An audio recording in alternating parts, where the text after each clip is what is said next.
بچپن کی تربیت کا اثر ہے، بچپن کی۔ اس لیے دیکھو، ایک بات آپ سے عرض کرتا ہوں، ہم نے بڑوں سے سنی ہے، دیکھی بھی ہے، بار بار کہتا ہوں، ہماری عمر کم ہے، تجربہ زیادہ ہے، ہماری باتوں کو بہت سنجیدگی سے لیا کرو۔ یہ نہ سوچا کرو یہ ایسے سفید بابے جیسے بڑی عمر کے باتیں کرتے ہیں ان کی طرح یہ بیٹھ کے باتیں کرتا ہے۔ تجربے بعض دفعہ لوگوں کے حالات سے ہو جاتے ہیں، وقت سے پہلے انسان بہت ساری چیزیں سیکھ لیتا ہے، اور اللہ نے ٹوٹا پھوٹا علم بھی دیا ہے، صحابہ کے واقعات ہیں، آپ صلی اللہ علیہ وسلم کی سیرت ہے۔ ایک بات یاد رکھو کہ جس نے اپنے بچوں کو بڑوں کا ادب نہیں سکھایا، بس سمجھو اب اس نے کچھ بھی نہیں سکھایا، اب اس بچے سے خیر کی امید نہ رکھو۔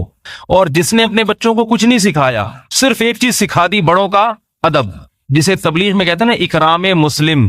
اکرام مسلم میں بڑوں کا ادب بھی، چھوٹوں پہ شفقت بھی، علماء کا اکرام بھی، بزرگوں کا احترام بھی، بوڑھوں کا احترام، یہ چیز اگر آ گئی تو اگر یہ بچہ بگڑ بھی گیا کبھی نہ کبھی انشاءاللہ سدھر جائے گا۔ یہ بات آ رہی ہے سمجھ میں؟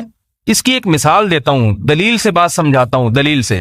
دیکھو، یہ قرآن جسے ہم چومتے ہیں، جسے ہم سینے سے لگاتے ہیں، اس پر کوئی عمل کرے نہ کرے، فاسق فاجر مسلمان جو شراب بھی پیتا ہے، زنا بھی کرتا ہے، مگر اس قرآن کو سینے سے لگاتا ہے نا، کیا خیال ہے؟ ادب تو کرتا ہے نا؟ ہاتھ سے نیچے گر جائے کتنا ڈرتا ہے، گھبراتا ہے، اور اس کی کوئی گستاخی کر دے، اس کے سامنے اٹھا کے پھینک دے، کیسا آگ بگولا ہو جاتا ہے، اور ہونا بھی چاہیے۔ اس ادب کا فائدہ کیا ہوتا ہے کہ جب اس کے سامنے قرآن کی نصیحت کی جائے گی، عمل کرے نہ کرے لیکن نصیحت کو سنے گا، اللہ کا کلام۔ میں نے خود دیکھا ہے لوگوں کو، بڑے بڑے قاتل ہوتے ہیں، گنہگار ہوتے ہیں، لیکن جب اللہ کی کلام ان کے سامنے پڑھا جاتا ہے، ان کی آنکھوں سے آنسو نکلتے ہیں، ڈرتے ہیں، گڑ گڑاتے ہیں، کاش ہم سے یہ گناہ چھوٹ جائے۔ وجہ کیا ہے؟ دل میں احترام ہے۔ تو اس بات کی امید ہوتی ہے کہ آج نہیں تو شاید کل لائن پہ آ جائے، کل نہیں تو پرسوں۔ آتا لائن پہ کیوں نہیں ہے؟ کہ قرآن کی تعلیمات کوئی اس تک پہنچانے والا نہیں ہوتا، اور اگر کوئی پہنچانے والا بھی ہوتا ہے تو اس طرح سے نہیں پہنچاتا جس طرح سے اللہ نے پہنچانے کا حکم دیا، حکمت کے ساتھ، مصلحت کے ساتھ۔ بعض دفعہ بات اچھی ہوتی ہے، پہنچانے والا اس کو پھینک کے آ جاتا ہے۔ عطر کی خوشبو آپ کسی کو دیں، ادب تمیز کے ساتھ دیں تو لے گا بھی، لگائے گا بھی، اور عطر کی بوتل اٹھا کے منہ پہ مار دیں اس کے، وہ لگا لینا جب موڈ ہو۔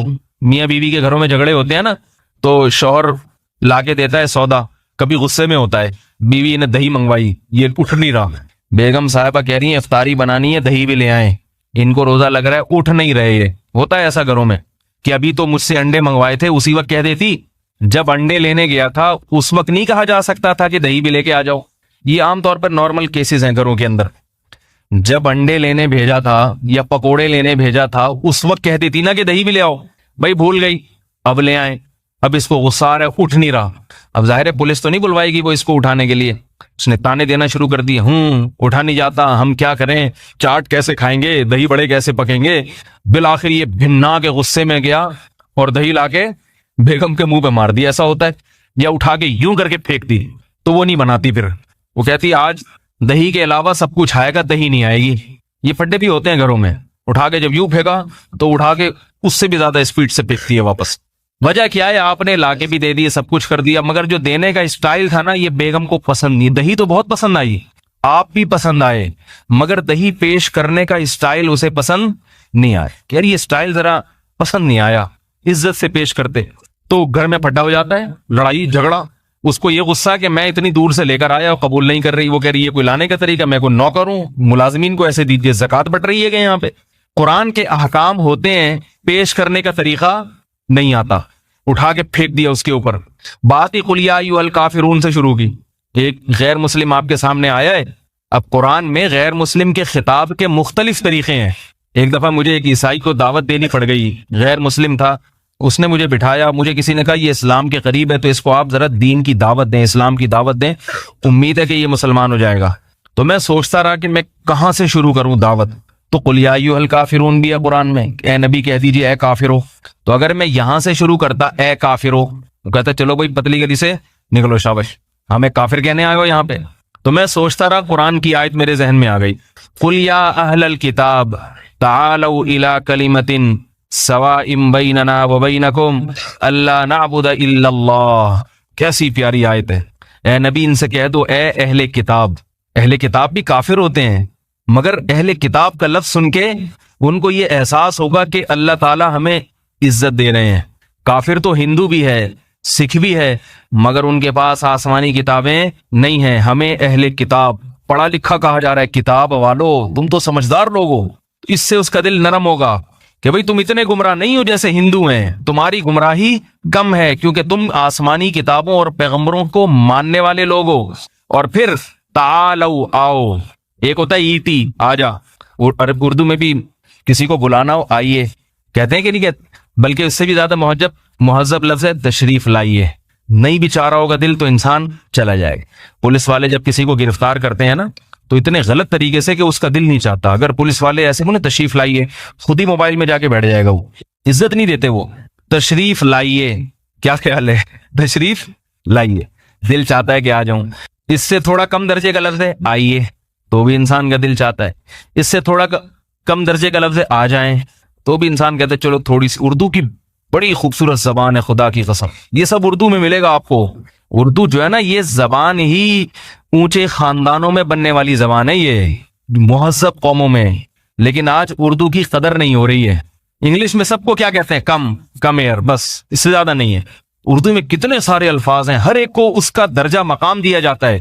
اس لیے اردو زبان کی قدر کیا کریں. اور اردو کو آپ ٹھیک ہے انگلش سیکھ رہے ہیں, یورپ امریکہ میں رہنے والے بھی لوگ, مگر اپنے بچوں کو اردو بھی سکھائیں. ادب تمیز انگلش میں نہیں ہے, اردو میں ہے.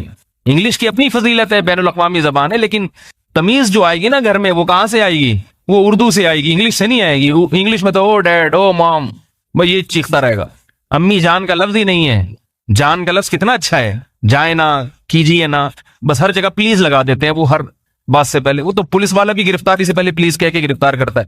تو خیر آئیے, آ جائیں, آؤ, یہ تھوڑا سا کم درجے کا ہو گیا ہے بھائی. اس کے بعد کل ہمارے یہاں ایک ساتھی تھے, کھانے پہ مجھے بلا رہے تھے. وہ بےچارے گاؤں سے آئے ہیں, ان کو زیادہ اردو نہیں آتی. مجھے کہتے آ بار بار. میں نے کہا ایسے بلا رہے جیسے مرغیوں کو دانا ڈالنے کے لیے بلایا. آئیے, آ جائیں, تشریف لائیں, یہ بولو. خیر ان بیچاروں کو اردو آتی نہیں تھی, ان کو کے ساتھ تو میں مزاح کر رہا تھا. مجھے بار بار کہہ رہے ہیں یوں کر کے میں نے کہا بھائی مرغیوں کو دانا ڈال رہے ہو کیا. تو آ جائیے, آئیں, آئیے, اور یہ تھوڑا کم درجے کا ہو گیا. اور بالکل ہی اگر گرانا ہے آبے چل بے لگا دو آخر میں, تو ذرا بازاری زبان بن جائے گی. اتھے وڑ, اور زیادہ اس میں کرنا ہے نا, اتھے وڑ, پراں وڑ, اس طرح کے الفاظ آپ بولنا شروع کر دو, وہ اور تھوڑا سا غصے میں آ جائے گا. تو قرآن نے بہت شائستہ لفظ استعمال کیا, تعالو عربی کا مطلب تشریف, آ جائیے, آؤ, تشریف لائیں, یعنی مہذب لفظ ہے تعالو. جب چھوٹا کسی بڑے کو بلاتا ہے تو کہتا ہے تعالو.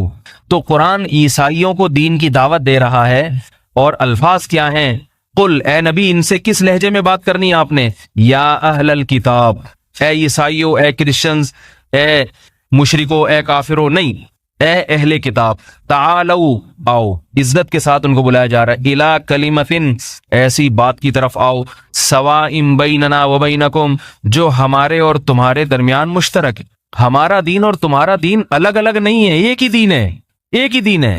انسان کو اپنے دین سے محبت ہوتی ہے, اپنے باپ دادا کے دین سے فطری محبت ہوتی ہے. اپنے باپ دادا کے دین کو چھوڑنا انسان کے لیے آسان نہیں ہے. تو اللہ فرما رہے ہیں ان سے بولو ہم جس دین کی دعوت دے رہے ہیں یہی اصلاً تمہارے باپ دادا کا, جو اصل باپ دادا جو پہلے گزر چکے ہیں, جو حضرت عیسیٰ کے دور میں تھے, اصل تو ان کا دین ہے جس کی طرف ہم تمہیں دعوت دے رہے ہیں. فرق نہیں ہے.